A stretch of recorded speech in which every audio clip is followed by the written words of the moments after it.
राधे राधे बंधु, आपका स्वागत है मेरे चैनल धर्म और ज्ञान में। आज हम अश्विन मास शुक्ल पक्ष की एकादशी की कथा का श्रवण करेंगे। ये एकादशी पाप रूपी हाथी को महावत रूपी अंकुश से भेजने के कारण पापाकुंशी एकादशी कहलाती है।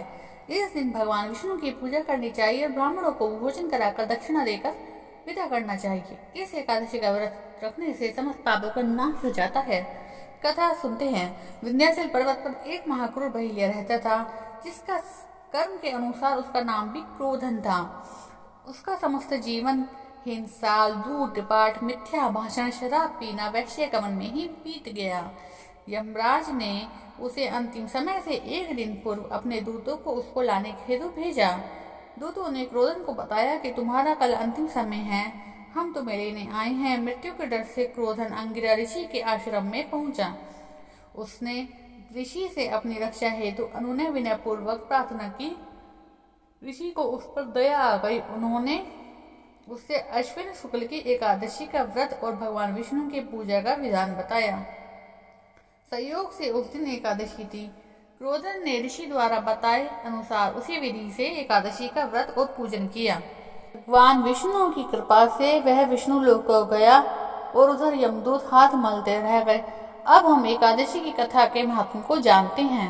भगवान श्री कृष्ण युधिष्ठिर से कहते हैं कि अश्विन मास की शुक्ल पक्ष की एकादशी का नाम पापाकुंशी एकादशी है।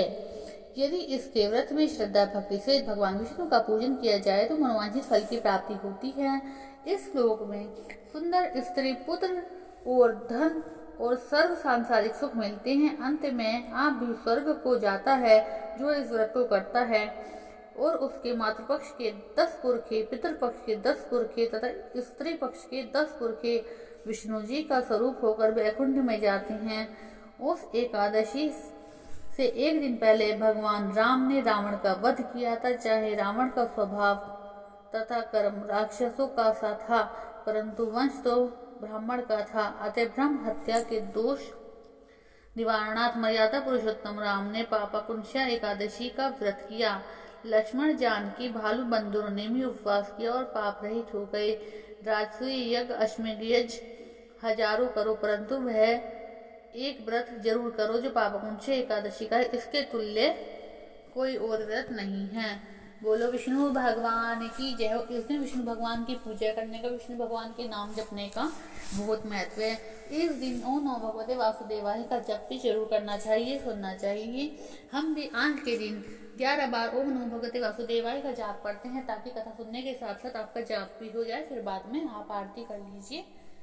ओम नमो भगवते वासुदेवाय, ओम नमो भगवते वासुदेवाय, ओम नमो भगवते वासुदेवाय, ओम नमो भगवते वासुदेवाय, ओम नमो भगवते वासुदेवाय, ओम नमो भगवते वासुदेवाय, ओम नमो भगवते वासुदेवाय, ओम नमो भगवते वासुदेवाय, ओम नमो भगवते वासुदेवाय, ओम नमो भगवते वासुदेवाय, ओम नमो भगवते वासुदेवाय।